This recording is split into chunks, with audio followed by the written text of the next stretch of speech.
edificios, edificios que generan problemas a los usuarios de este edificio, que al final son los pacientes, tienen una repercusión muchísimo mayor que cualquier otra que pueda tener un edificio sobre la salud o el bienestar de las personas. Esto debido a que evidentemente los ocupantes de los hospitales ya son personas que ya tienen un menoscabo habitualmente en su salud. Yo les quiero transmitir hasta qué punto esto es importante. Fíjense ustedes que aproximadamente en los países desarrollados en los que nos movemos, entre un 5 y un 10% de los pacientes que ingresan en un hospital, por el motivo que sea, adquieren allí dentro otra enfermedad diferente, y muchas veces estas están relacionadas con el propio edificio, con las propias instalaciones, con el propio diseño de este hospital. Los Estados Unidos, ustedes saben que los americanos son muy proclives a hacer estadísticas de todo, y las hacen muy bien. Pues aproximadamente uno de cada 136 pacientes en Estados Unidos enferman gravemente, y tienen unos 2 millones de casos anuales de pacientes que infectan en los hospitales, y que representa esto aproximadamente unas 80.000 muertes y un coste alrededor de los 5.700 millones de dólares. Con esto les quiero decir que esto no es algo menor. Todos tenemos a alguien que ingresó en un hospital porque se había roto una cadera, por decir algo, y salió de allí con una infección, o cogió una neumonía, o se le infectó la prótesis que le pusieron, etcétera, etcétera. Por lo tanto, es súper importante. Para centrar un poquito el tema, hay que tener en cuenta de entrada que el hospital es un edificio muy complejo de por sí, ¿no? Ustedes lo saben perfectamente. En un hospital pues tenemos habitaciones para pacientes, por ejemplo, inmunodeprimidos, que tienen que tener unas características especiales, laboratorios de todo tipo. No es lo mismo un laboratorio de anatomía patológica que uno de microbiología. Farmacia, zonas de farmacia con preparación de medicación que va directamente en vena al paciente, por lo tanto, importantísimo que no se contamine. Pues las áreas quirúrgicas con todo lo que esto conlleva, evidentemente. Tenemos las áreas generales, consultas, ambulatorio, etcétera, etcétera. Exploraciones especiales por la vía de endoscopia, por la vía de intervencionismo a través de rayos X. Tenemos habitaciones de hospitalización para pacientes infecciosos. Ahora, con el tema de COVID, estamos viendo la importancia que puede tener en un momento determinado, según cómo diseño un hospital, el que pueda tener varios usos y pueda utilizarse para cosas diferentes. Tenemos medicina nuclear. O sea, como edificio es extraordinariamente complicado, ¿no? Bueno, partiendo de esta base y centrándonos en lo que el hospital enfermo, es decir, que no tiene sus estructuras, ni su diseño, ni sus instalaciones, ni probablemente su mantenimiento adecuado para acoger a los pacientes, hemos de saber que una infección dentro de un hospital, que es la patología más común que puede adquirir alguien en un hospital enfermo, puede ser de persona a persona.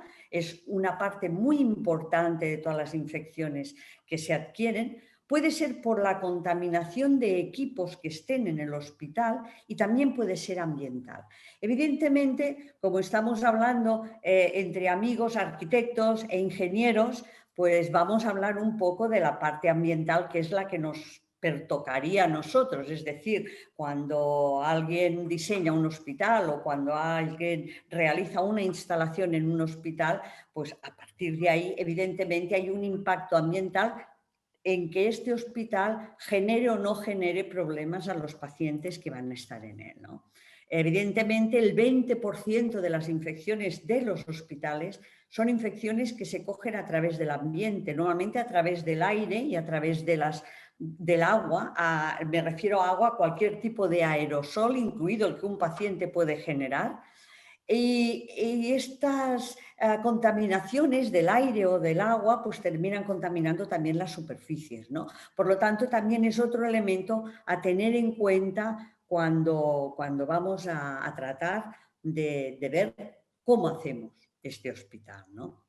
Por lo tanto, es un edificio en el que el diseño, las instalaciones y el mantenimiento son, yo creo que los tres aspectos más importantes para poder conseguir que no genere una patología a los pacientes. Y esto va muy relacionado con la inversión económica, es decir, necesitamos inversiones pues no solo para hacer un buen diseño, que a veces ahí solo hace falta tener un sentido común o conocer qué es lo que vamos a hacer allí dentro, ¿no? Pero sí para unas buenas instalaciones y evidentemente también para un buen mantenimiento.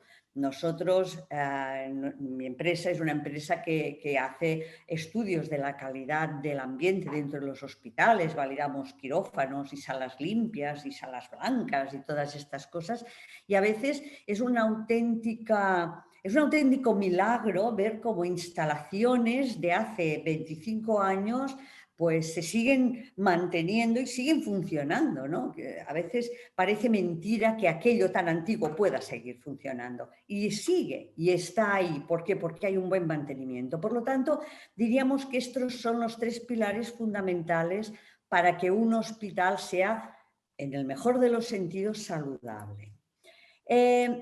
Cuando nosotros hacemos el diseño de un hospital, cuando diseñamos un sistema de climatización o de ventilación, cuando diseñamos los espacios, cuando decidimos dónde va a estar una manejadora de aire o decidimos qué tipo de conducto vamos a poner o decidimos qué tipo de filtración es la que vamos a utilizar, lo hacemos básicamente, única y exclusivamente, porque hay dos aspectos prioritarios en un hospital, por encima de todos los demás, por encima de que sea muy bonito, por encima de la eficiencia energética, por encima de todo, todo se hace y todo se diseña y todo se construye para la bioseguridad de los pacientes y evidentemente también del personal sanitario. Esta es la prioridad. Por lo tanto, para cualquier tipo de actuación, teniendo en cuenta esta prioridad, hemos de decidir después qué es lo que vamos a hacer. Un diseño, una instalación o un mantenimiento que perjudique la bioseguridad de un paciente, pues de por sí no es válido, aunque sea muy económico, pero ya no es válido. Entonces, partiendo de esta base, con la que creo que estaremos absolutamente todos de acuerdo, vamos a empezar a hablar de estos tres temas, o sea, diseño, instalaciones, mantenimiento. Diseño. Aquí hay muchos arquitectos. Yo les quisiera pedir a los arquitectos que tuvieran en cuenta cuando diseñan los espacios. Los espacios son súper importantes en un hospital. O sea, no solamente es que en una habitación tenga que caber una cama, tiene que caber todos los equipos que van en el entorno del paciente, tiene que haber una calidad determinada de aire, tiene que caber un familiar que estará a lo mejor allí, tiene que caber la enfermera, la auxiliar, tiene que caber el carro de la señora de la limpieza. Es decir, es súper importante dimensionar bien los espacios cuando trabajamos en un hospital, porque luego te encuentras que entras dentro de los hospitales y hay espacios, hay pasillos por los que no puedes pasar, porque están ocupados con cantidad de cosas que deberían estar en otras salas, pero como son pequeñas, no caben, ¿no?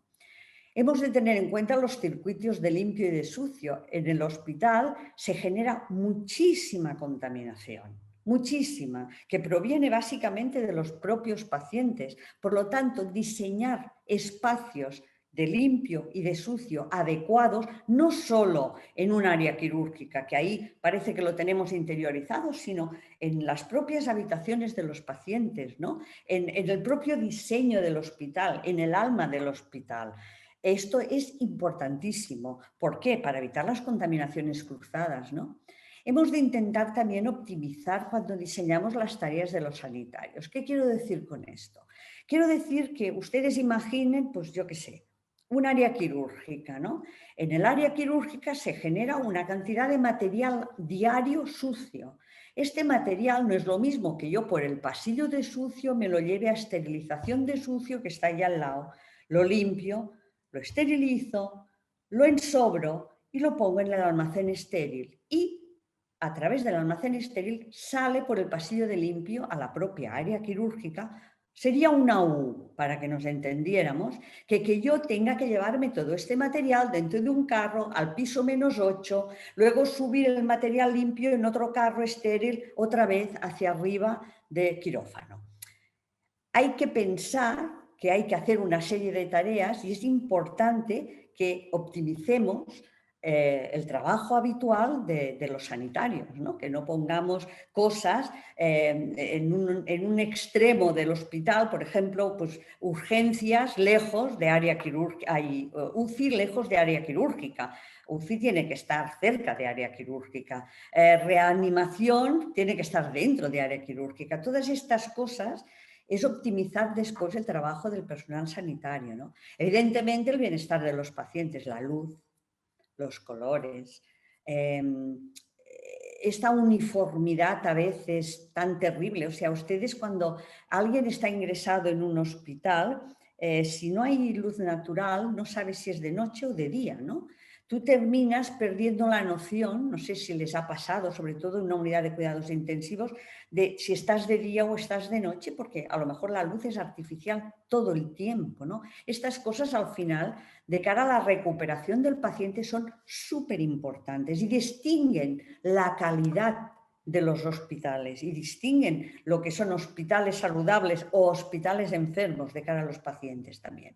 Después la higiene. Es obvio y evidente que no nos vamos a discutir en esto. Es decir, la higiene todo el mundo sabe que es fundamental en un hospital, fundamental. Bueno, pero hay que hacer estructuras que se puedan higienizar. Yo no puedo tener falsos techos a los que nunca vaya a poder acceder y nunca pueda limpiar. No puedo tener tramos larguísimos de conductos sin un registro. Esos conductos en algún momento también habrá que limpiarlos. Entonces, si tengo que romper el techo para llegar al conducto, para poderlo limpiar, esto es un inconveniente importantísimo, ¿no? Las superficies tienen que ser fácilmente lavables y desinfectables. Tiene que haber pues, suelos de materiales que se puedan fregar miles de veces pensando que pueden caer cosas que los pueden manchar y tienen que ser fácilmente lavables y desinfectables. Tiene que haber todas las esquinas de estas en forma de media caña para que sean también fácilmente desinfectables, etcétera, etcétera, ¿no? Y luego la durabilidad y la adaptabilidad. Fíjense, yo creo que no hay ningún tipo de edificio que sea más dinámico que un hospital, en el sentido de que todo el tiempo salen nuevos tipos de tratamientos, nuevos tipos de equipos, nuevos tipos de material de diagnóstico. Todos estos equipos evolucionan a una velocidad tremenda. Entonces, tenemos que diseñar nuestros hospitales pensando no solo en la durabilidad de cara al futuro, sino también en la adaptabilidad a todo lo que está viniendo. Ahora, por ejemplo, con este tema del dichoso COVID, del SARS-CoV-2, nos estamos encontrando, pues bueno, que no tenemos estructuras apropiadas para poder tratar pues, pacientes con este tipo de patologías, ¿no? Que a lo mejor nuestras estructuras y nuestras instalaciones no nos permiten hacer los cambios que serían necesarios pues, para poder tratar adecuadamente una situación pandémica como la que tenemos en el mundo, ¿no? Por lo tanto, yo creo que en el momento del diseño esto también hay que pensarlo. A lo mejor no hay que hacer hospitales tan inmensos, hay que hacer cosas un poco más pequeñas, un poco más manejables, pero que sean un poco más prácticas también en un momento determinado, ¿no?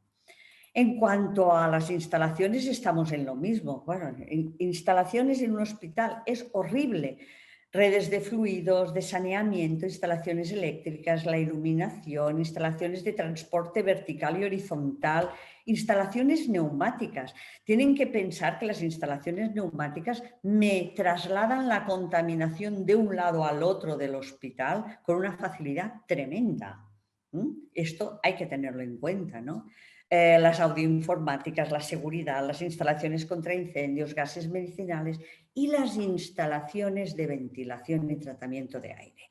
Estas son súper importantes. El poder ventilar en un hospital, el poder aportar aire filtrado del exterior para diluir la contaminación que se genera dentro de un hospital es una base fundamental en cualquier tipo de estructura, de habitación o de espacio que haya dentro de un hospital. Evidentemente, luego ya hablaremos de salas especiales, pero ahora mismo estamos hablando en general del hospital, ¿no? Por muchos motivos, pero básicamente por intentar reducir el peligro en sí de contagio que genera la contaminación que hay en una sala de espera normal y corriente de cualquier hospital. Por lo tanto, estos sistemas, pues evidentemente tienen que ser sistemas adecuados y bien dimensionados a lo que nosotros queremos tratar y además son importantísimos para la bioseguridad ambiental y por lo tanto importantísimos para evitar estas infecciones que venían por aire, ¿no? Y luego el mantenimiento. Evidentemente, mantenimiento mecánico, cientos de cosas para mantener mecánicamente, mantenimiento higiénico, importantísimo, y el mantenimiento inteligente. Ahora estamos construyendo hospitales que podemos controlar zonas enteras desde una pantalla de ordenador.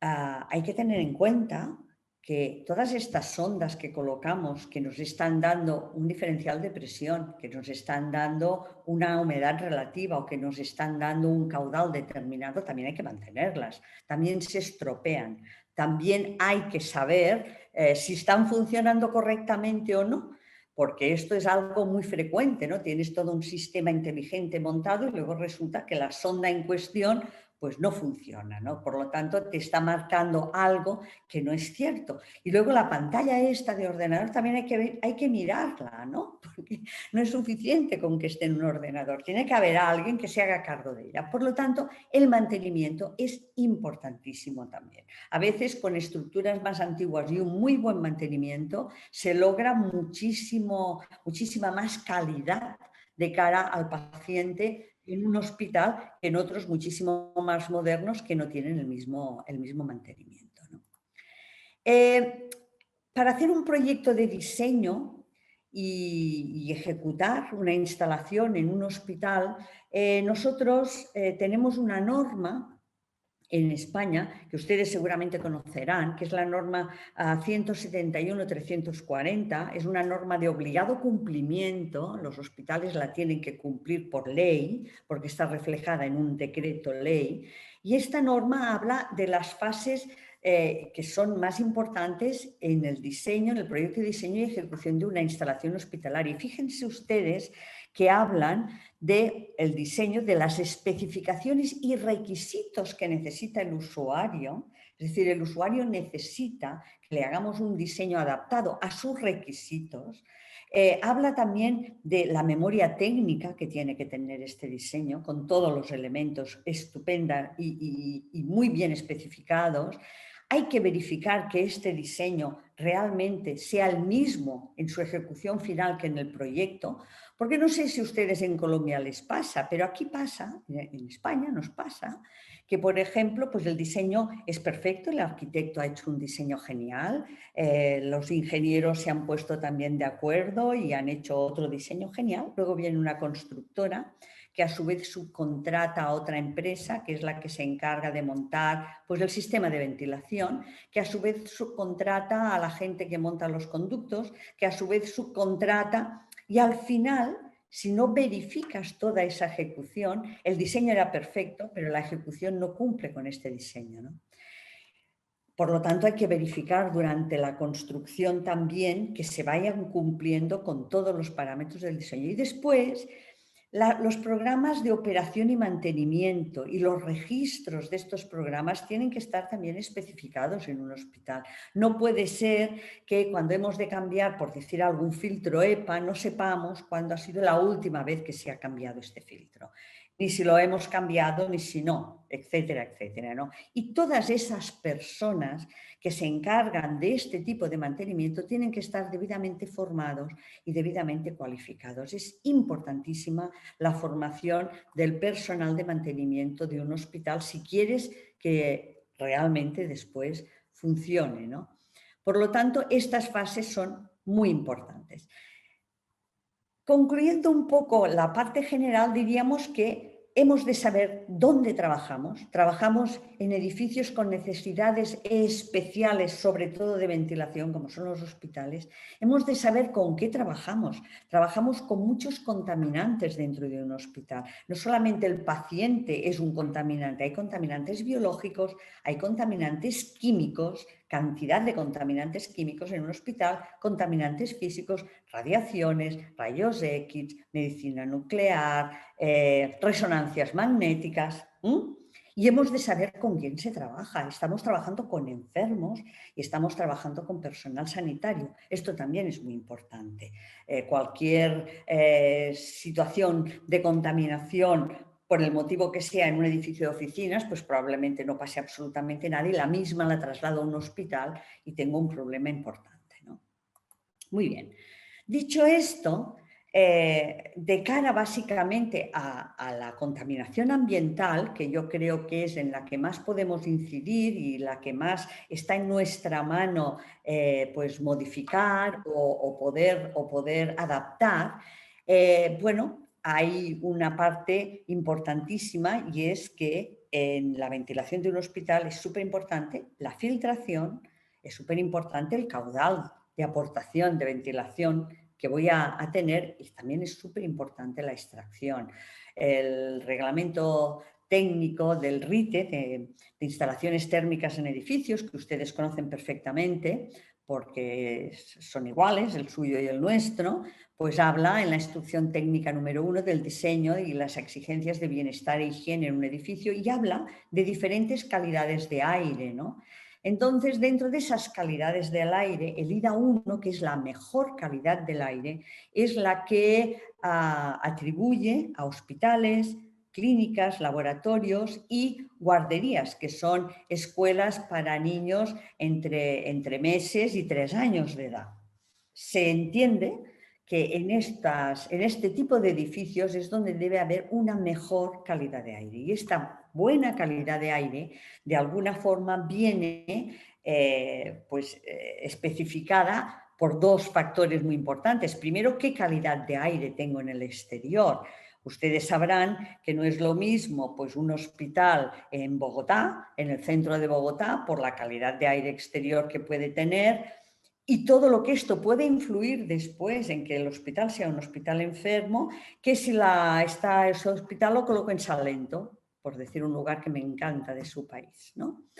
Entonces, evidentemente, las calidades de aire exterior son muy diferentes, por lo tanto, ya necesitamos unas etapas de filtración muy diferentes y hemos de filtrar según qué tipo de contaminantes dentro de un hospital, ¿no? Y hemos de asegurar un nivel de ventilación en el que el CO2, que ahora está muy de moda hablar de CO2 porque es un gran indicador de si un edificio está bien o mal ventilado, no supere nunca, en 350 ppm en el interior del hospital, el CO2 que hay en el exterior. Es decir, si fuera tengo 300 ppm de CO2 dentro de un hospital, no debería tener más de 650.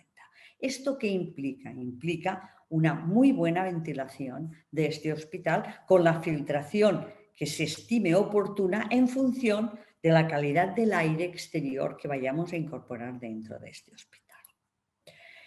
Por lo tanto, el aire, no solamente tiene una composición que puede venir determinada pues, por el tipo de materiales de construcción que pongamos, ¿no?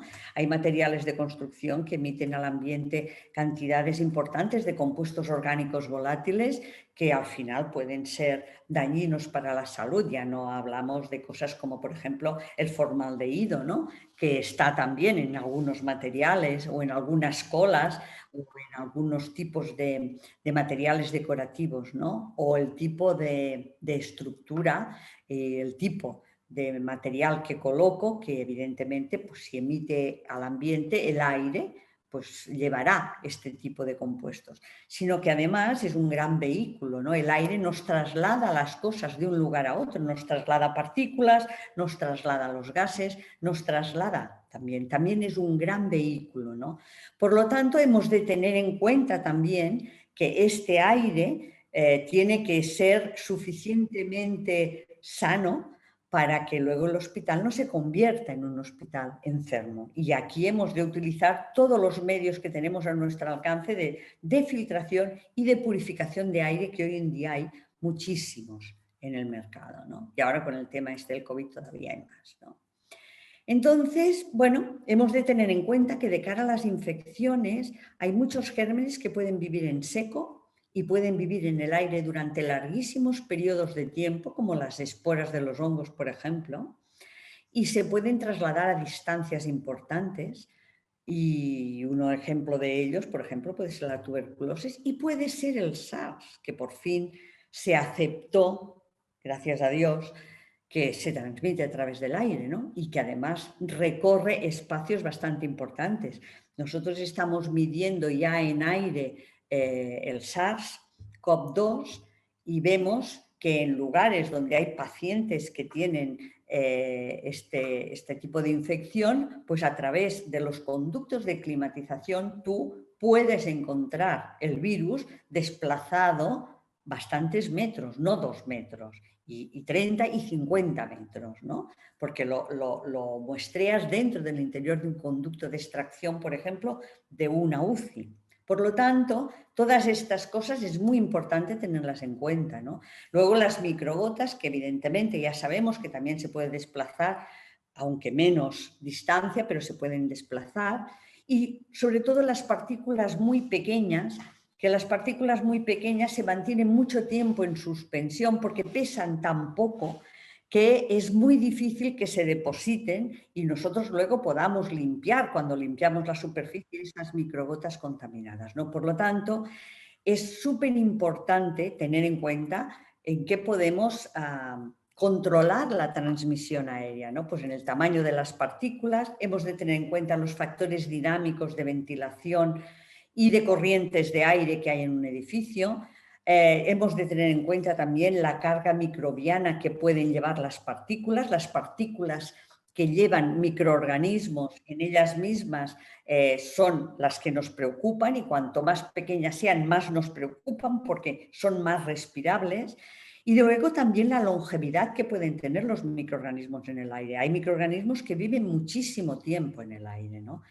Entonces, todo esto se contagia por vía respiratoria a los pacientes y a partir de superficies contaminadas, ¿no? La contaminación aérea se termina depositando en superficies y en lo que haya allí, un catéter, que voy a poner a una persona un catéter endovenoso en el brazo. Este catéter, si está en una situación donde hay un aire contaminado, pues evidentemente se contamina y este catéter yo se lo meto en vena a un paciente, ¿no? Por lo tanto, luego este paciente tiene una infección y la infección era por el catéter, pero es que el catéter se contaminó por el aire muchas veces. Por lo tanto, fíjense ustedes que la relación es directa y además muy clara y extraordinariamente estudiada, ¿no? Muy bien, pues bueno, ¿qué hemos de hacer para controlar todo esto, ¿no? Pues evidentemente hemos de tener sistemas de filtración que sean eficaces, sistemas de ventilación con diferenciales de presiones positivas o negativas. Ahora mismo, por ejemplo, el hecho de que haya unidades de cuidados intensivos donde los box pueden estar en presión positiva, si yo tengo un paciente inmunodeprimido, o en presión negativa si tengo un paciente infeccioso, pues esto nos facilita después el hecho de que no tengamos problema a la hora de tratar estos pacientes y aquello se convierte en algo más multidisciplinar que un simple box, ¿no? Evidentemente, pues los sistemas de extracción localizada, muchas veces en las habitaciones o en según qué zonas, la única forma que tengo de crear una presión negativa es poner una extracción, ¿no? Y cabinas de bioseguridad, etcétera, etcétera. Todas estas instalaciones son fundamentales para que en un hospital no se convierta precisamente en el hospital enfermo. Y dentro de estos hospitales quiero hacer una especial mención a lo que son salas de ambiente controlado, es decir, las zonas que llamamos limpias y que tienen que tener por el tipo de actividad que se realiza en ellas un ambiente determinado controlado, ¿no? Aquí les quiero hacer referencia también porque es bastante útil a los diferentes niveles de filtración. Esta es la ISO 16890, que está sustituyendo lo que hasta ahora nosotros utilizábamos para para designarlo, la filtración, pues pongo un G4, que es esa filtrina que coge el polvo y las partículas gruesas al principio de una manejadora, muy bien, o un filtro EPA, que lo pongo al final porque me filtra partículas de hasta 0,00 micra de diámetro. Vale. Esta clasificación la hemos de tener muy en cuenta cuando nosotros queremos hacer una instalación de ambiente controlado, ¿no? Una instalación de ambiente controlado, no se lo voy a explicar a ustedes porque me da casi vergüenza, ¿no? Porque son ustedes ingenieros, pero bueno, viene a ser esto, ¿no? Una unidad de tratamiento de aire con un prefiltro, con un filtro a la salida del climatizador y con un filtro EPA terminal en la sala de ambiente controlado. Cuanto más cerca esté el filtro EPA del paciente, más efectivo será. No es lo mismo poner un filtro EPA a la salida de una manejadora que un filtro EPA en el techo de un quirófano. Es muy diferente el tipo de calidad en cuanto a disminuir el nivel de partículas que hay en el aire que me va a proporcionar, ¿vale? Pues bien, que creo que es súper importante cuando nosotros queremos establecer un tipo de hospital y que no sea un hospital que genere problemas a los pacientes, es decir, que no sea un hospital enfermo, hemos de establecer zonas de riesgo y hemos de clasificar un poco las zonas del hospital en diferentes zonas de riesgo para el paciente. El riesgo muy bajo, que puede ser un riesgo 1, y el riesgo muy alto. Estos niveles de riesgo son la importancia que va a tener el ambiente en el paciente. Por poner un ejemplo, un riesgo 5, que sería un riesgo muy alto, sería un paciente al que le haga un trasplante.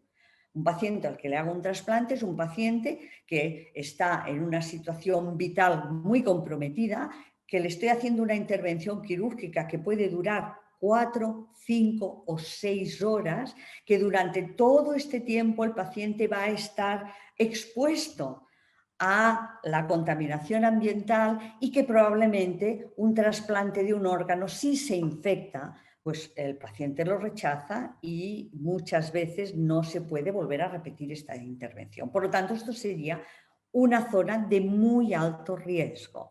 Y una zona de riesgo ligero, pues podría ser una sala de curas donde viene alguien que se ha hecho un corte y le voy a poner unos cuantos puntos, que tampoco se tienen que infectar los puntos, pero esto sería un riesgo ligero, ¿no?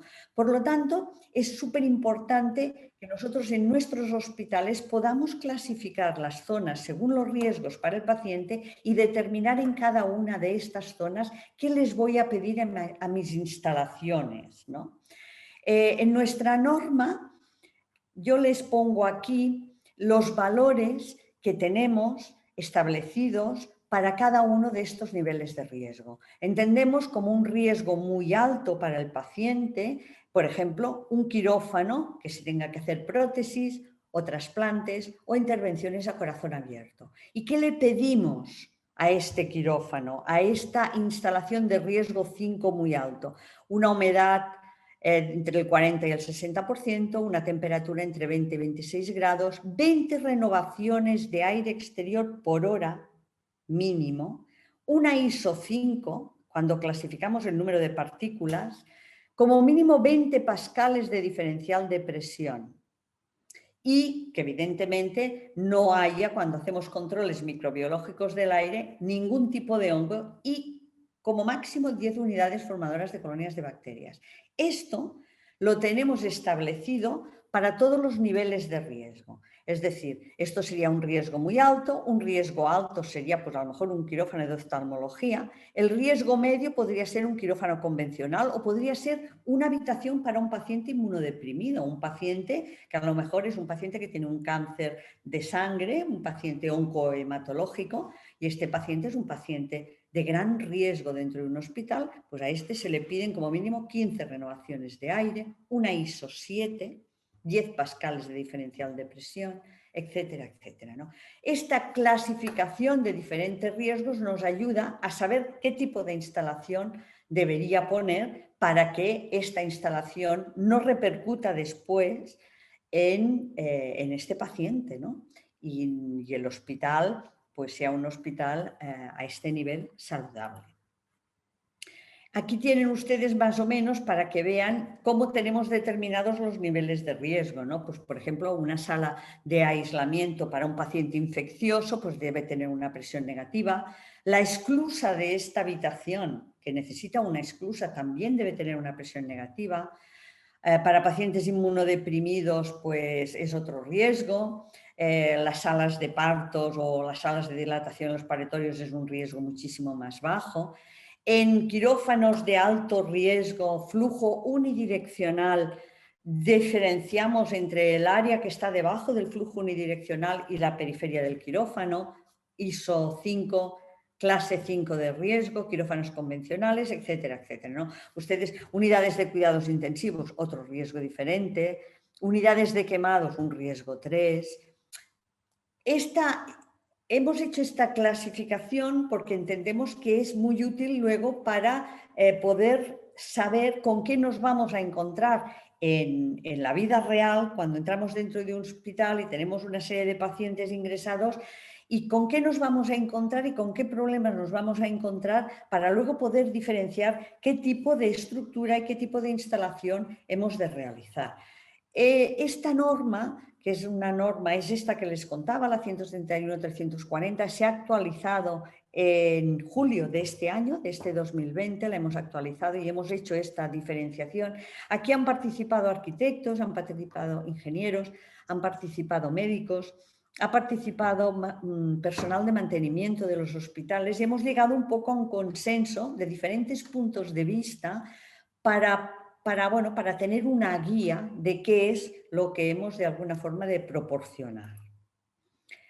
Esto es lo que les decía de los quirófanos de alto riesgo. Esta parte que ven ustedes señalizada con un cuadrado sería pues un flujo unidireccional de filtro EPA. Bueno, esta sería la zona más crítica. Evidentemente, le pido unas exigencias a esta zona que no le voy a pedir a la esquina de un quirófano, para que nos entendamos, ¿no?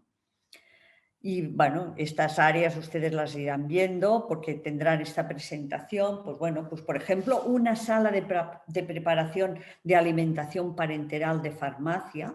La alimentación parenteral es alimentación endovenosa. Bueno, tengo que preparar esto en un lugar con una calidad ambiental exquisita, porque si esto se me contamina, pues al paciente directamente me lo cargo, ¿no? En el sentido literal de la palabra, o sea, se muere, ¿no? Etcétera, etcétera, ¿vale? Muy bien. Además de todo esto, les quería hacer hincapié en dos estructuras que no se tienen muy en cuenta, pero que entiendo que son súper importantes por lo que están representando en este momento. Una es los laboratorios de anatomía patológica y sala de autopsias.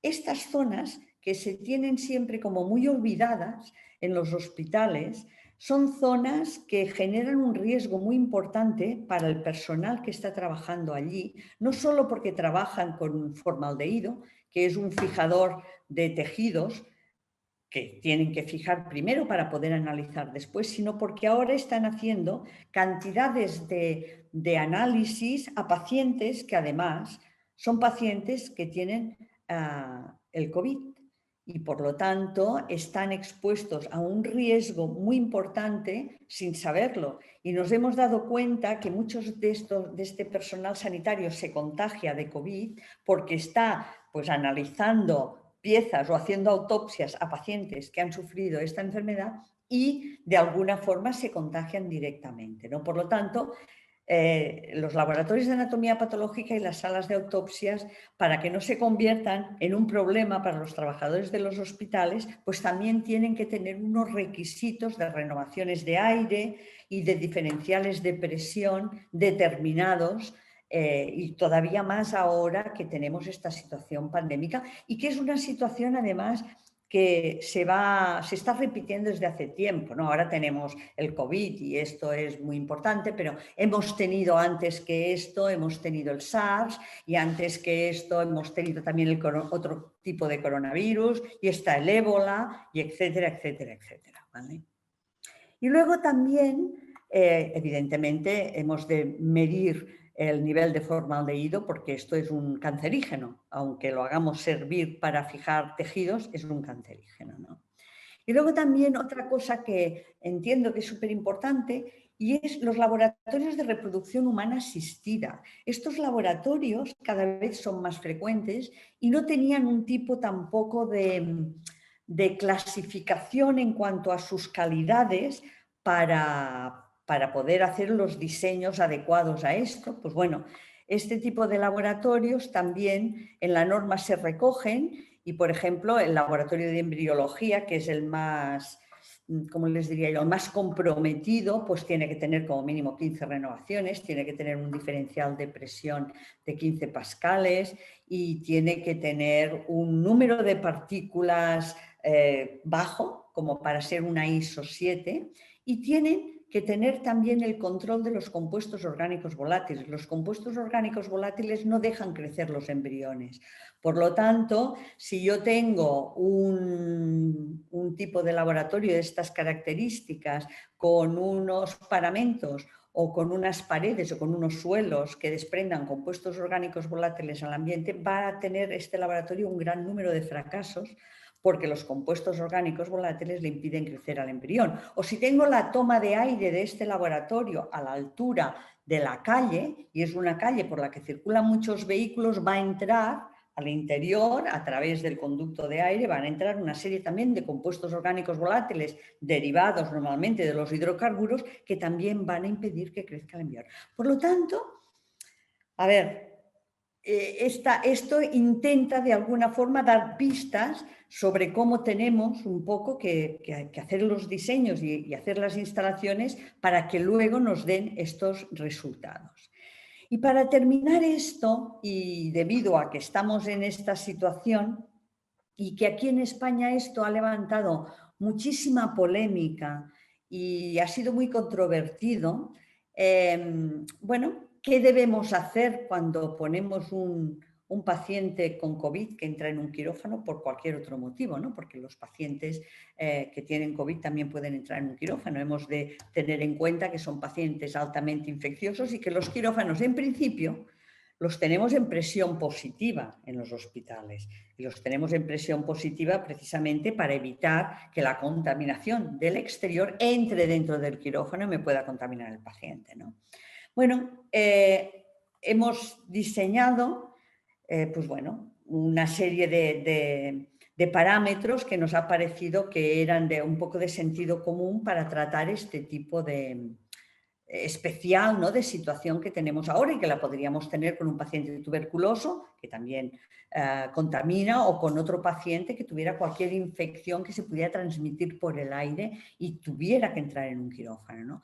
En primer lugar, hay que tener en cuenta que un paciente que tenga una enfermedad infecciosa tiene que tener, cuando lo operamos, la misma bioseguridad que cualquier otro paciente. Por lo tanto, lo hemos de operar en un quirófano que tenga los mismos paramentos, las mismas instalaciones, los mismos requisitos. Tiene que tener aire filtrado, tiene que tener una renovación de aire, tiene que tener una presión determinada, etcétera, etcétera, ¿no?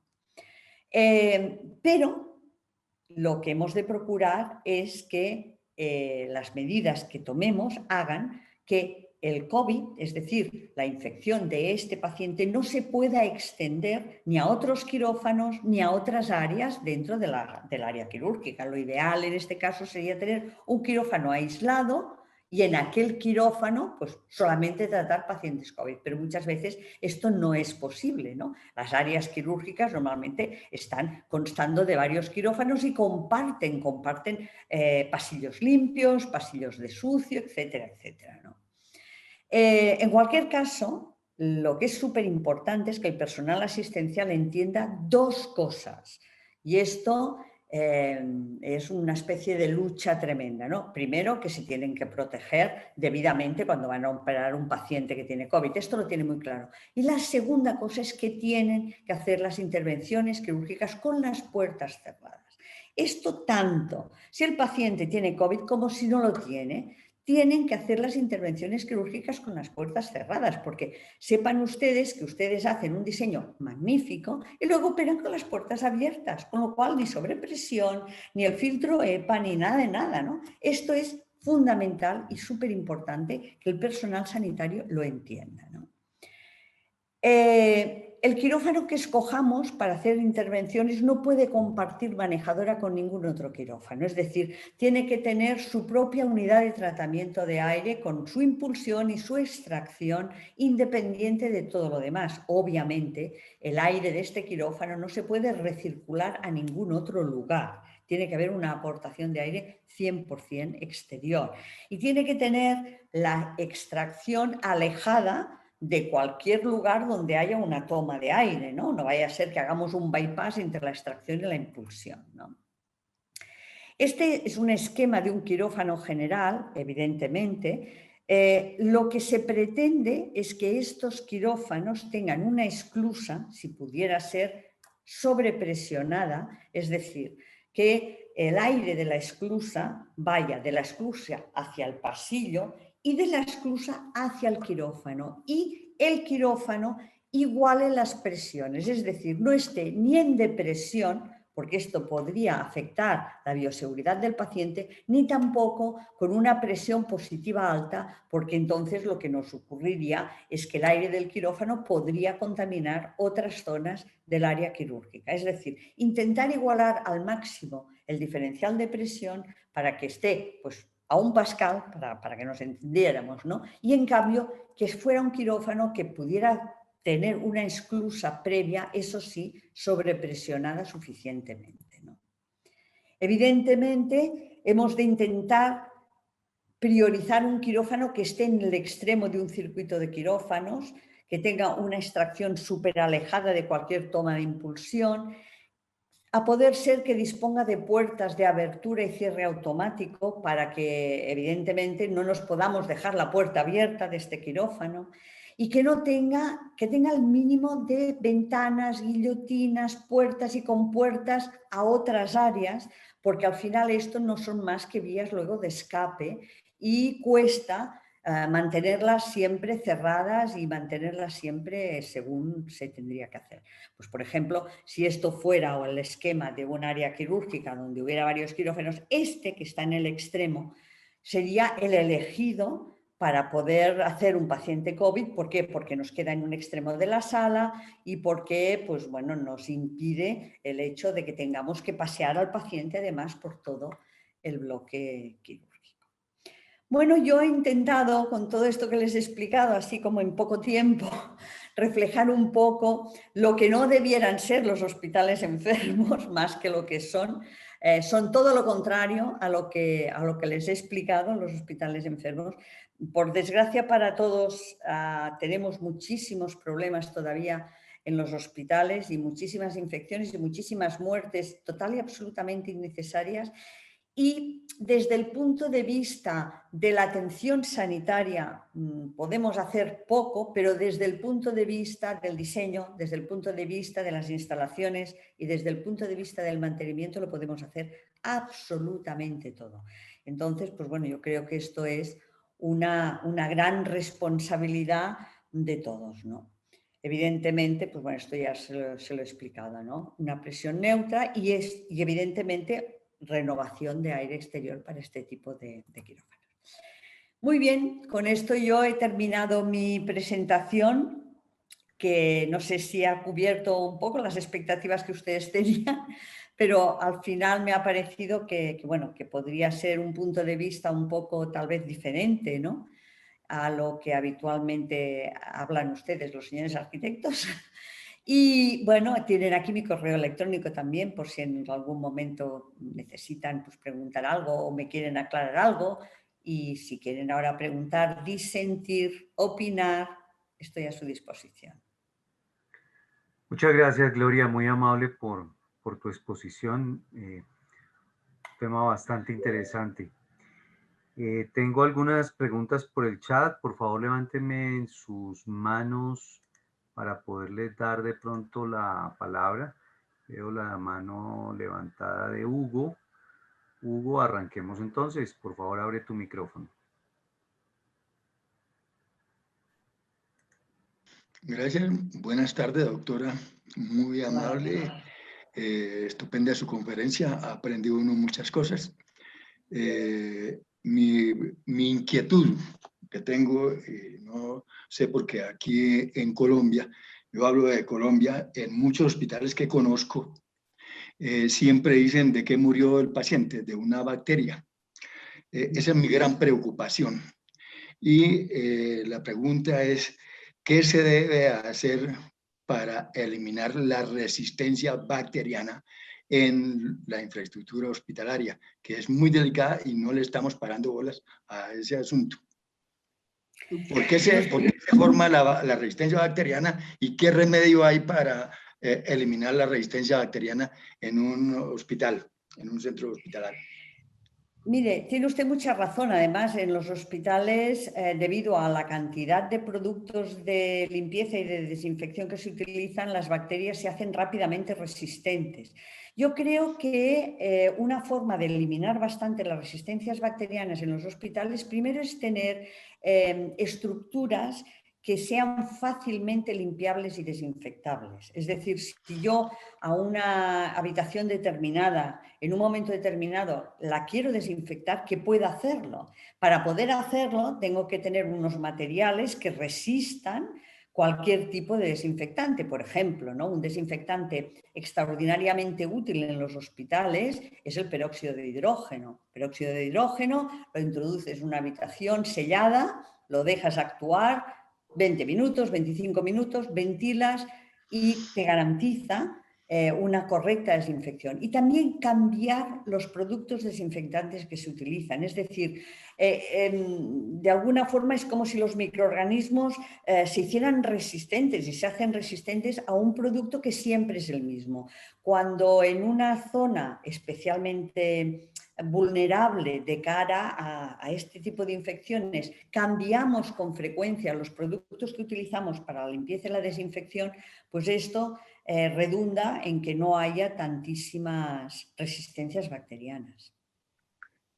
Disculpe, es importante tener en cuenta las especificaciones técnicas dentro de un hospital, colores, materiales, en fin, porque muchos materiales atraen a las bacterias y muchos colores también, y muchos colores los rechazan las bacterias. En fin, es importante tener en cuenta eso, creo yo. ¿Le parece? Sí, estoy de acuerdo con usted. Es muy importante. Aquí hay que buscar un equilibrio entre lo que técnicamente nos conviene, lo que a nivel de mantenimiento tendrá más durabilidad y será más resistente, y el confort del paciente, el confort visual del paciente y el confort auditivo del paciente, ¿no? Instalaciones que hacen mucho ruido son muy molestas cuando estás ingresado en un hospital, y visualmente, pues bueno, también es importante, ¿no? No es lo mismo ver una pared gris todo el día que, bueno, que poder ver. Ahora hay materiales, vinilos estupendos, súper limpiables, magníficos, que no generan ningún tipo de problema a nivel de bacterias y en cambio sí que son más agradables para el paciente, ¿no? Entonces aquí hay que buscar un poco, yo creo, el equilibrio entre todos estos factores. Pero es verdad, tiene usted razón. Yo creo que los arquitectos tenemos que ser, más que arquitectos, estudiar más la ciencia, o sea, ser más científicos y analizar de qué se conforma este producto o el otro, si favorece o desfavorece X o Y espacio, piso, altura, todo. Sí, material, es importante analizar eso, ser uno más científico al respecto de cualquier material y de cualquier espacio, sí, creo yo. Pero ustedes, y permítame, que ustedes a veces potencian más la estética que luego a lo mejor lo que sería la ciencia, ¿no? A veces hay cosas que son muy bonitas, pero luego piensas, esto va a ser muy difícil de poder mantener en unas condiciones bueno, que sean las idóneas, ¿no? Yo a los arquitectos siempre les pido dos cosas. Primero, esto que usted dice, y tiene mucha razón. Y la segunda cosa que les pido es que piensen que las instalaciones se tienen que mantener, que dejen espacio para poder hacer el mantenimiento de las instalaciones, que a veces abres un falso techo y dices, Dios mío, o sea, ¿y ahí cómo llego yo? Si no puedo llegar, si hay 500 cables, 800 conductos, es imposible, ¿no? Esto. Estas dos cosas me parecen fundamentales. Estoy de acuerdo, debemos ser más amplios en los espacios, de cualquier espacio. Ductos, que muchas veces no se diseñan ductos, y entonces a romper paredes o a quitar espacios, en fin. Claro, no. Sí. Esto es así. O a quitar un parqueadero para meter que quepa mejor un equipo, por decir algo, ¿no? También. Hay que analizar todos los aspectos. Todo. Muchas gracias, muy amable. Hay muchas cosas importantes para hablar con usted. Gracias, muy amable. Gracias. Tiene la palabra Karin Barón. Por favor, prende tu micrófono.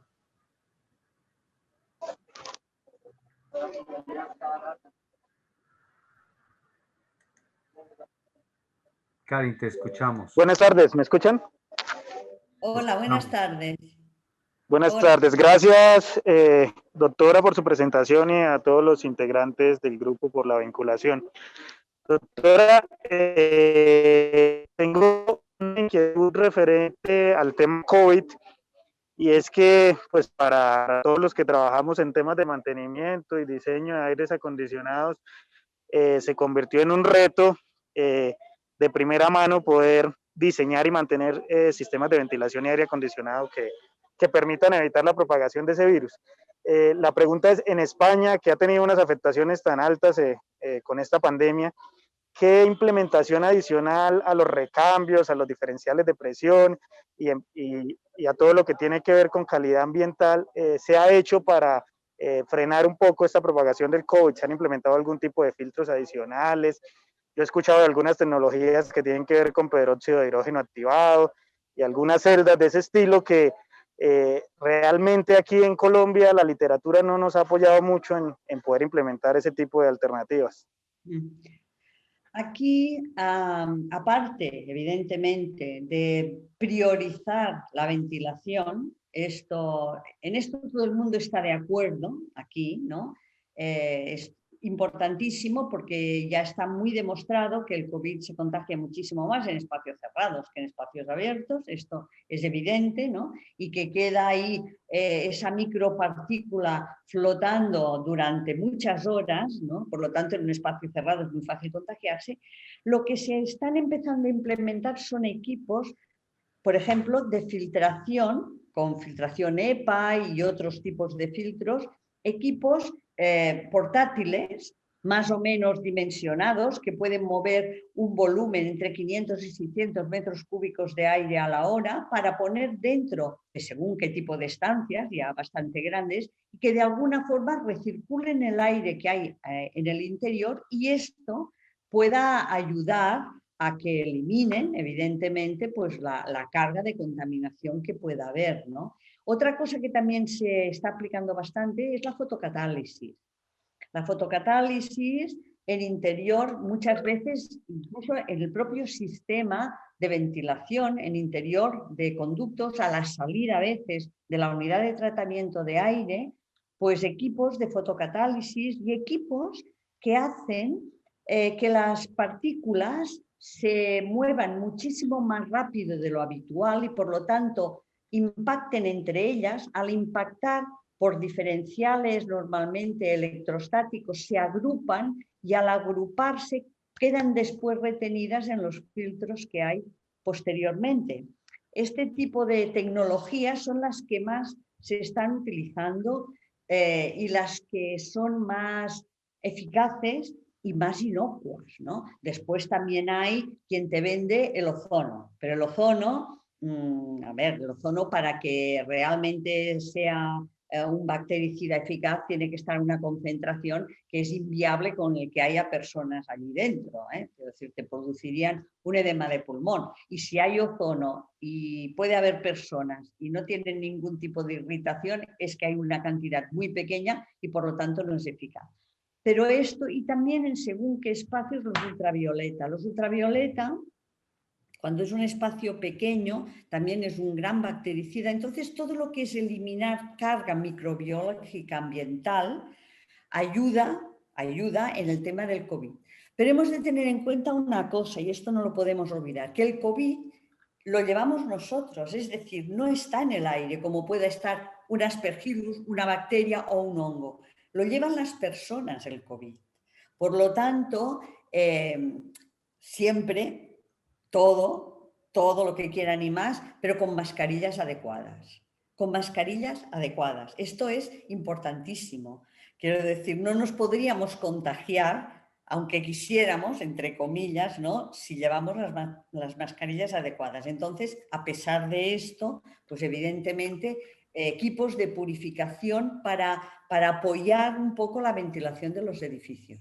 Mucha ventilación y equipos de estas características son los que se están colocando aquí. Si están bien dimensionados, funcionan muy bien. Lo malo a veces es que pones un equipo que es demasiado pequeño para el volumen de sala que a lo mejor tiene que intentar descontaminar, para decirlo de alguna forma, ¿no? Pero este tipo de tecnologías son las que se están aplicando. Y mucho. Muchas gracias. Sí, muchas gracias. Muy bien. Tengo aquí otra pregunta, pero creo que la acabaste de contestar. Dice, ¿qué piensa de las luces ultravioleta en áreas grandes para poder eliminar una gran cantidad de bacterias y virus? Hay opiniones encontradas en su uso. Yo creo que el ultravioleta funciona bien en espacios pequeños y funciona muy bien, pero en espacios grandes es muchísimo más difícil. Además, el ultravioleta hay que tener en cuenta que tiene un tiempo determinado de efectividad. O sea, a veces la lámpara ultravioleta la vemos de color azul y nos pensamos que es efectiva y ya no lo es. Tiene unas horas determinadas, ¿no? Es muy difícil dimensionar un ultravioleta para espacios muy grandes. En cambio, es muy fácil hacerlo para espacios pequeños. En espacios pequeños funciona muy bien. En espacios grandes también hay muchas zonas en espacios grandes que no se ventilan suficientemente, donde el aire no llega igual a todas partes.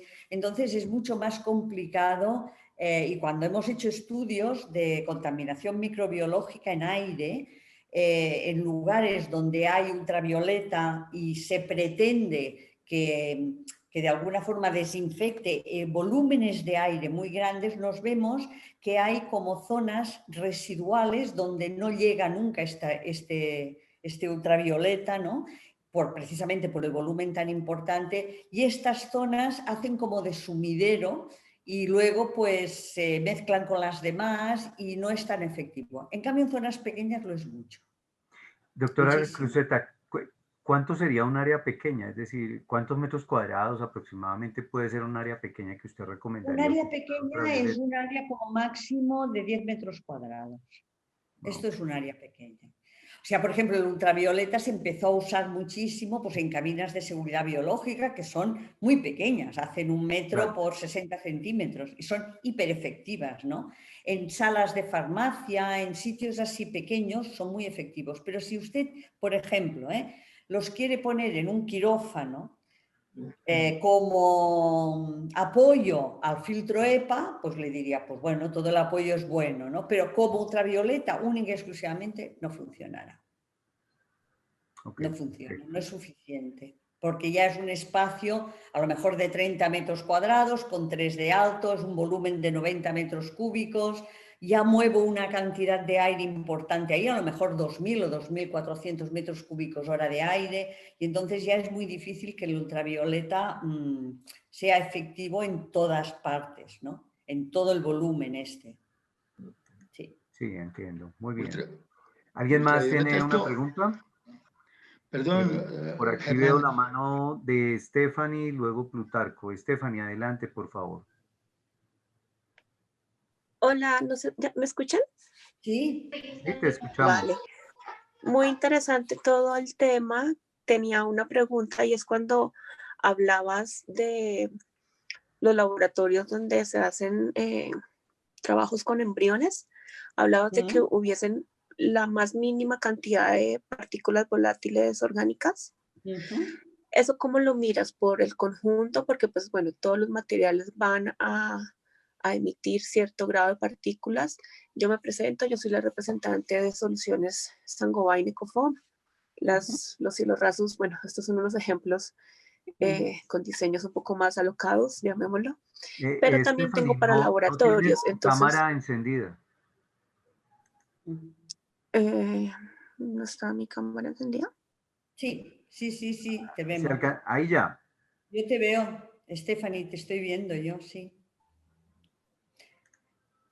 Sí, lo que no te oigo ahora. Ahora sí, qué Ahora pena. sí, ahora sí. ¿Qué categoría de emisiones miras? ¿Y miras el conjunto? ¿O qué Sí. clasificación normalmente usan? ¿La francesa? No, nosotros lo que hacemos, tenemos una normativa propia, ¿eh? Nosotros lo que hacemos es discriminar los compuestos orgánicos volátiles por grupos derivados, pues, por ejemplo, del benceno, los de hidrocarburos, los tal, los cual. Hacemos screening con bombas de captación de aire de bajo caudal y con unos captadores que luego se llevan a microscopía electrónica para determinar el tipo y cantidad de compuesto orgánico volátil que hay, ¿no? Cada uno de estos compuestos orgánicos volátiles tiene un valor límite, pero esto aquí en todas partes, ¿no? Puede haber hasta una cantidad determinada. Pero cuando estamos hablando de laboratorios de reproducción humana asistida, como el embrión es especialmente sensible a estos compuestos orgánicos volátiles, lo primero que se tiene que hacer es utilizar materiales que emitan lo mínimo posible de compuestos orgánicos volátiles, materiales decorativos, me refiero. Por ejemplo, yo qué sé, si pones vinílicos, pues hay unas colas determinadas que no contienen orgánicos volátiles que puedan perjudicar al embrión. Pero aparte de que se discriminan por grupos y se miden las cantidades que luego por microscopía electrónica puedes detectar, el máximo que puede haber en conjunto en una sala, en un laboratorio de embriología, tiene que ser inferior a 200 microgramos. O sea, es decir, una vez todos sumados, tiene que ser la cantidad inferior a 200 microgramos por metro cúbico, evidentemente, porque lo estamos midiendo en aire, ¿no? Entonces, para hacer esto hay diferentes métodos. Nosotros utilizamos el de captación activa con una bomba porque es un método científico, es decir, yo capto siempre el mismo volumen de aire que quiero analizar, porque mi bomba está calibrada para captar un volumen de aire determinado en un tiempo determinado. Entonces, esto es reproducible, es decir, si yo mido, por decir algo ahora, y mido dentro de 6 meses y mido exactamente igual, puedo comparar, ¿no? Pero aparte de este sistema también están los PIP. Los PIP son unos equipos que te miden compuestos orgánicos volátiles y te dan una lectura directa, ¿vale? Y también detectan, lo que pasa que no discriminan tanto, porque lo demás es un tubo de carbón activo y este tubo de carbón activo en el que impacta el aire tú lo llevas al laboratorio. El PIP este te determina cuantitativamente si hay o no hay, pero a lo mejor no te puede discriminar el tipo de producto que hay, ¿no? También se utilizan, son equipos muy caros, vienen a valer aquí lo que sería aproximadamente en dólares, ¿no? Unos 9 o 10.000 dólares, porque han de empezar a discriminar por debajo de los 200 microgramos por metro cúbico, que sería nuestro límite. Claro, si hay de más sencillos, pero si empiezan a discriminar a partir de 500 microgramos por metro cúbico, pues ya no nos servirían, ¿no? Y luego hay otra forma también de medir los volátiles, que es con un captador pasivo personal, es decir, un técnico de laboratorio se pone el captador y lo lleva durante toda su jornada laboral, que serían a lo mejor pues 8 horas repartidas, ¿no? Mañana y tarde, ¿no? Se puede hacer de las 3 formas. A mí la que más me gusta, pero esto es una opinión personal, es esta porque siempre estoy segura de que voy a medir exactamente igual lo mismo, ¿no? El técnico, yo no sé si va a entrar y va a salir más del laboratorio un día que otro. Y el PIP no me da toda la información que quiero, porque sí que se ha demostrado que hay compuestos orgánicos volátiles que cuando alcanzan un nivel determinado son muchísimo más lesivos para el embrión que otros. Y entonces es importante poder discriminarlos y tener en cuenta que las dosis que habitualmente serían razonablemente buenas para la salud de cualquier persona, y que no tendríamos ningún problema en colocarlos en un edificio, incluso en un hospital, sí que lo tenemos cuando estamos en un laboratorio de reproducción humana asistida. No sé si te contesté. Pero No, clarísimo, súper. 200 es el tope máximo para este tipo de áreas. Kilogramos por metro cúbico, sí. Vale. Una última pregunta, muchas gracias, es ¿cómo es vuestra normativa en cuanto a los techos en lugares de alta complejidad, una sala de cirugía? ¿Tienen que ser continuos o ustedes aceptan que haya perfiles a la vista? No, tienen que ser continuos. Por nuestra normativa, los techos de un quirófano, estamos hablando ahora, el techo de un quirófano tiene que ser un techo continuo con todas las instalaciones que van ahí, que en un techo de quirófano hay muchas, desde las lámparas hasta todo lo que da los gases medicinales, un montón de cosas, ¿no? Tienen que ser continuos y todas las instalaciones tienen que ser estancas. Entonces, bueno, desde los filtros EPA son terminales, es decir, están en el techo, y desde una luminaria hasta, yo qué sé, hasta un enchufe de la luz, por decir algo, todo tiene que ser estanco. Para evitar que en un momento determinado, si hubiera un fallo en el sistema de aportación de aire y el quirófano entrara en presión negativa, pues no pudiera de alguna forma contaminarse con algo que estuviera en el falso techo. Nuestra normativa es así. Ok, es similar a la de nosotros. Muchísimas gracias. Nada, a usted. Bien, Plutarco, adelante, por favor. Bueno, muchas gracias, doctora Gloria, por su importante exposición que nos ha hecho recordar muchos factores negativos que tienen que ver con la infraestructura hospitalaria y con la parte funcional. Y yo estoy pensando que hay muchos hospitales que nacen enfermos y hay otros que se prolonga su vida y tienen lo mismo que el ser humano. Exacto. Me refiero a cuando pensamos que nacen enfermos, es porque ha habido una mala ubicación del terreno para hacer una construcción. Mala ubicación porque no se tiene en cuenta la soleación, la ventilación, el paisaje, la accesibilidad, una cantidad de factores. Y también porque tiene que ver con la parte funcional. Entonces, si un arquitecto y ingeniero hacen un proyecto hospitalario en buenas condiciones, de mejor calidad y todo, pero si administrativamente y científicamente no se pueden funcionar como debe ser, pues se enferman rápido. Claro. Hasta les da un infarto y ya por ahí quedan, por ahí cerca quedan. Sí, sí. Pero es que lo otro que me preocupa es que si estos hospitales o clínicas tienen ya un indicio, como dice, ya tienen la posibilidad de estar enfermos o de tener la clasificación de enfermedad, ¿cómo se detecta, con qué equipo o con qué indicadores se detectan en cada una de las áreas de un hospital que tienen fallas de estos aspectos negativos? ¿Hay algún elemento que detecte con una luz o con un indicador de que no está funcionando bien para poder tratar de modificarlo? Entonces, y la otra pregunta es que, ¿qué pasa cuando uno le aplica la edad a la construcción? Aquí en Colombia tenemos un promedio de vida útil de 60 años por hospital. De ahí para allá puede que lo tumbe un terremoto o lo siguen funcionando.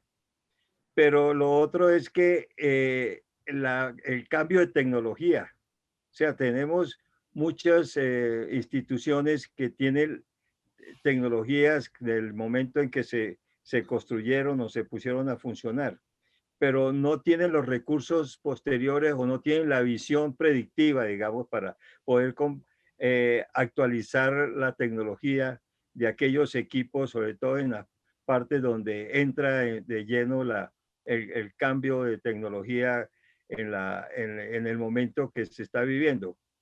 Entonces, ese tipo de cosas hace que un hospital de mucha antigüedad pues esté próximo a que le den de baja. Y sobre todo hay otro tipo de pensamiento, que las instituciones viejas, si no están bien mantenidas, está lleno de enfermedades, como las tuberías. Todas las tuberías de aguas servidas, de aguas de calefacción, de aire acondicionado, de todo eso, no se les da el tratamiento adecuado para ponerlos como a tono con la tecnología moderna. Entonces, por ahí hay una enfermedad que es más grave todavía. Todo eso, como decía Hugo Pinzón, está lleno de virus y esa parte casi no se trata, a no ser que se obstruya. Si se obstruye, habrá que cambiarlo. Entonces, hay una serie de cosas que, en el fondo, el que administra una institución hospitalaria debe tener una serie de indicadores y factores para estar haciendo no solamente lo que se daña, sino lo que posiblemente va a quedar rezagado y va a producir enfermedades posteriores. Esa era mi complementación ahí, doctora Gloria. Sí, sí. Muchas gracias. Tiene usted toda la razón. Normalmente lo que no se ve cuesta mucho más de mantener que lo que se ve. Es más fácil pintar una habitación porque se le está cayendo la pintura que arreglar a lo mejor una instalación de saneamiento de aguas. Esto segurísimo, ¿no? Pero fíjese que me preguntaba al principio de todo, ¿qué hay para saber si se está enfermando o no un hospital? Pues nosotros aquí en España es muy frecuente hacer los controles microbiológicos en el aire. Estos controles microbiológicos en el aire te detectan bacterias, te detectan hongos y te detectan virus. Y entonces tú puedes saber si un hospital tiene un grado muy alto de contaminación microbiológica y según el tipo de microorganismo, es decir, el tipo de bacteria o el tipo de hongo o el tipo de virus, saber incluso de dónde puede provenir dentro de las infraestructuras del hospital. Esto es la única herramienta práctica, para que nos entendamos, y generalizada que se podría aplicar a todo el hospital. Y tiene usted también razón, quiero decir, los hospitales es un tipo de edificio que cambia a una gran velocidad, hay cada día nuevas estructuras, cada día nuevos equipos, cada día nuevas instalaciones y es muy difícil. Requiere una gran inversión un hospital. Hasta que no se entienda que un hospital, desde que lo diseñas y hasta el final de su vida útil, va a requerir una gran inversión, pues nos vamos a encontrar con todo esto, ¿no? Pero estoy de acuerdo con usted, en todo lo que usted dice. Gracias. No. Bien, por aquí Doctora hay Gloria, qué pena. Un recordis. Doctora Gloria, gracias por habernos mostrado el Hospital San Pablo de Barcelona. Muy bien. En eso se da cuenta que el hospital viejo, sí, tocó cambiarlo hace como 10 años o 15 años por el hospital nuevo. Esa foto me encanta. Yo he estado en ambos, en el viejo y en el nuevo, y es un cambio espectacular. El viejo ya está de archivo, de museo, y el nuevo ahora es el muy viejo moderno. lo están arreglando y está quedando muy bonito, pero para hacer congresos, para hacer, bueno, como oficinas. Gracias por haber mostrado esa foto que me llegó en el alma. Es muy significativa. Sí. Bueno, muy bien. Por aquí hay otra pregunta que dice, sobre esos controles microbiológicos en el aire, ¿cada cuánto se deben hacer? ¿Son costosos? ¿Hay alguna norma que los regule o los exija? Nosotros tenemos esta norma que les decía, la norma UNE 171-340 del año 2000, que es la norma que obliga a hacer esos controles microbiológicos ambientales y te dice qué periodicidad tienen que tener y qué es lo que debes mirar en cada uno de ellos. Por lo tanto, para nosotros, en lo que son salas de ambiente controlado, estas salas que tienen un riesgo para el paciente, como pueden ser áreas quirúrgicas, zonas de farmacia, habitaciones para pacientes inmunodeprimidos o para pacientes infecciosos, esterilización, el almacén de material estéril. Este tipo de zonas, que son zonas de riesgo, tienen que hacer unos controles que en función del riesgo pueden ser cada 15 días o cada 3 meses, pero como mínimo 2 o 3 veces al año.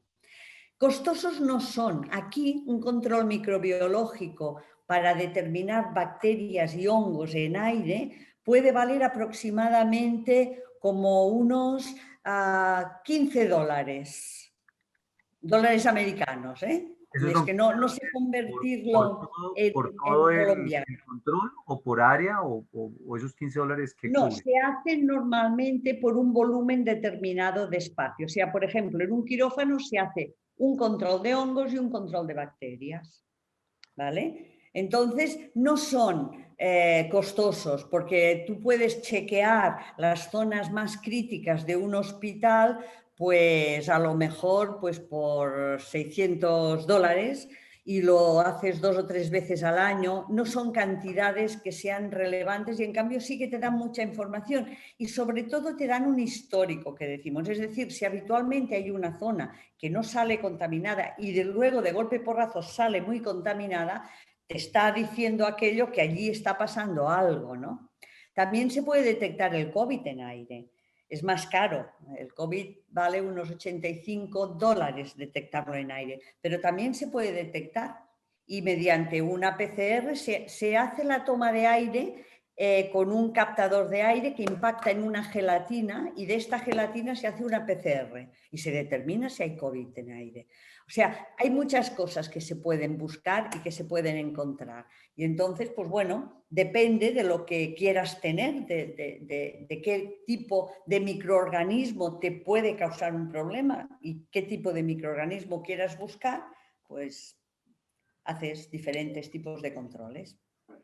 Perfecto. Tenemos Germán, otra Germán, ¿puedo hablar? Germán, habla sí. Esmeralda, es que no sé, no me ven, es que me conecté con el celular. Y Esmeralda, permíteme un segundo que hay una pregunta en el Listo. chat y ya te doy la palabra.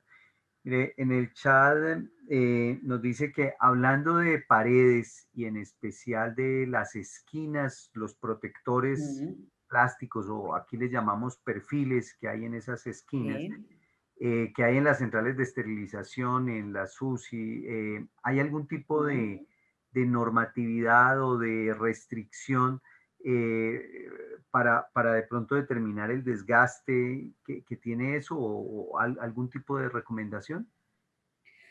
Nosotros utilizamos lo que se llaman perfiles sanitarios, que supongo que es lo mismo que utilizan ustedes. O sea, lo que se pretende es que no termine en ángulo recto, sino que termine en media caña, que decimos aquí, para que sea fácil de limpiar, ¿no? Normalmente se utilizan materiales que puedan resistir desinfección química y no hay ninguna normativa en cuanto a cuánta durabilidad tienen que tener. Pero son bastante durables, ¿eh? Pueden durar años, pero tienen que resistir la desinfección química. Ok, perfecto. Listo, adelante Esmeralda. Prende tu micrófono. Gracias, Germán, qué pena, es que he tenido los mil inconvenientes con la señal de internet. Doctora Gloria, de verdad que muchas felicitaciones, mil gracias por participar, pero sí quisiera preguntarle, ¿ha estado en algunas evaluaciones de aquellos hospitales enfermos y han podido recuperarlos? O sea, yo quiero saber si mi hospital está enfermo, yo la puedo contactar, me hace un diagnóstico y luego me da las instrucciones o qué debo hacer para que se convierta en un hospital ya que se pueda atender pacientes y en lugar de incurrir y ayudar a que su patología se agrave debido a nuestras condiciones sean favorables? Sí, nosotros, a ver, es bastante frecuente que se hagan auditorías sobre el estado que puede tener un hospital desde todos los puntos de vista, es decir, como edificio, como instalaciones, como infraestructura, etcétera, etcétera. Entero o por partes. Tú puedes decir, yo solo quiero chequear el bloque quirúrgico o solo quiero chequear pues, la zona de, yo qué sé, de urgencias, ¿no? Entonces, evidentemente, cuando se hace una auditoría de estas características, se detectan cuáles son los problemas, si es que hay problemas, qué impacto pueden tener a futuro, porque a veces detectas un problema que acaba justo de empezar, pero puede tener un impacto muy importante a futuro, y cuál es la medida correctora que deberías aplicar para evitar que esto siga progresando. El hacer esto no es muy complicado si sabes un poco lo que haces. Lo que a veces es muy complicado es llevar a término las medidas que se necesitarían para que el hospital pues dejara de ser un hospital enfermo, porque a veces sí que el coste económico es bastante elevado, bastante elevado. Hay cosas que cuestan mucho de arreglar y hay cosas que son más fáciles, ¿no? Y a veces lo que ocurre es esto, que hay que hacer una gran inversión económica y muchas veces aquí los hospitales muy antiguos dejan de ser hospitales como tales y se convierten pues, en hospitales de día para pacientes que van a pasar la noche a su casa o en residencias y dejan de tener esa funcionalidad como quirófanos, salas de exploración, etcétera, porque sería tan costoso rehabilitar esto que al final no se hace. Pero sí, sí, las auditorías se hacen y luego se dan unas medidas correctoras y a veces varias. Quiero decir, a veces serán medidas a largo plazo, medidas a medio plazo, depende de lo que quieran hacer. Sí, sí, claro que sí. Bueno, muy bien. Otra pregunta por acá. ¿Algún comentario, Esmeralda, todavía? No, gracias, muy amable, de verdad que gracias. Gracias a ti. Bueno, muy bien. Por aquí hay otra pregunta. Dice, a nivel de tecnología, ¿qué equipos de control a nivel hospitalario pudiera recomendarnos para evitar ese hospital enfermo? Bueno, creo que ya lo hemos visto en toda la charla, pero no sé si quieras complementar algo. Bueno, a nivel de control, es decir, si lo que yo quiero es testear, hacer un test para saber cómo está de enfermo mi hospital, hay una serie de equipos que son importantes y son casi imprescindibles de tener, ¿no? Como son, pues bueno, equipos para hacer muestreos microbiológicos en el aire, equipos para medir partículas también en el aire, todos los equipos que puedan en un momento determinado darme un valor real de algo que en principio no se ve. Porque cuando yo tengo un paciente que adquiere una infección en un hospital, porque este hospital está enfermo, muchas veces no puedo determinar de dónde viene esta infección.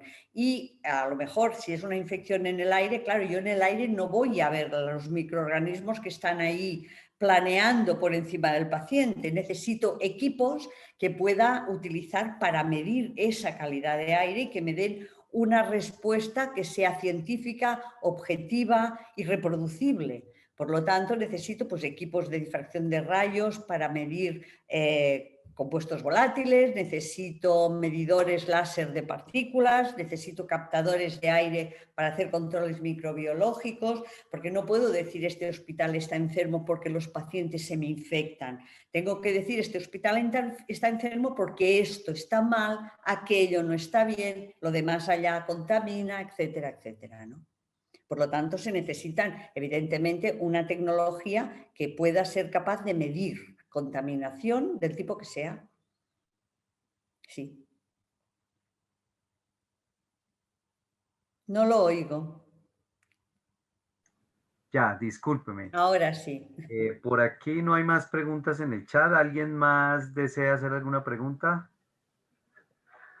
Bueno, creo... bueno, ok, Antolín.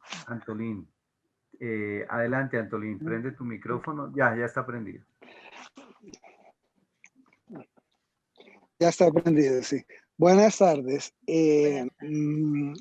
La pregunta es muy sencilla. ¿El futuro de estos edificios enfermos podría destinarse a otro uso relacionado, obviamente, en lo posible con temas de salud? Por ejemplo, donde no hay pacientes, sino hay estudiantes. dedicarlo a temas más de educación o culturales, o darle otro uso que no sea el hospitalario? ¿Qué experiencia tienen ustedes allá en su país? Pues yo les he traído, como antes ha dicho muy bien su compañero, les he traído un hospital que en el esquema que les he mandado hay la parte antigua de este hospital y la parte nueva de este hospital. La parte antigua sería un hospital ahora, hoy en día, total y absolutamente obsoleto, es decir, no tiene ningún tipo de instalación de las que ahora necesitamos ni precisamos.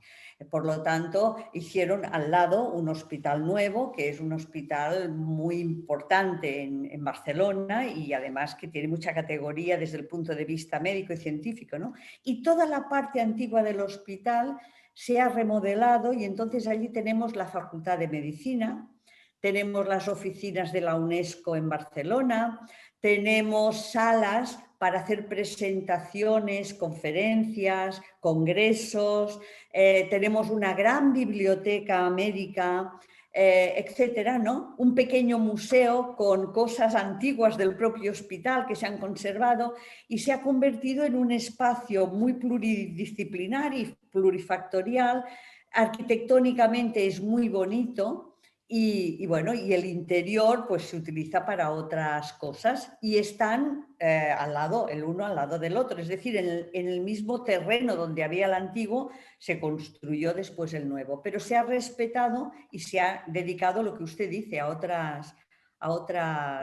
otros menesteres, a otras cuestiones y funciona realmente bien. Y además tiene un poco esa solera, ¿no?, de algo que era muy antiguo y que, bueno, está bonito, por decirlo de alguna manera. Los estudiantes estudian en la parte antigua, pero luego atraviesan la calle y se van al hospital moderno a hacer sus prácticas, ¿no? Y está realmente bien. Sí, sí, se puede hacer, claro que se puede hacer. Bueno, muy bien. Creo que no tenemos más preguntas. A la doctora Cruzeta, muchísimas gracias por su participación.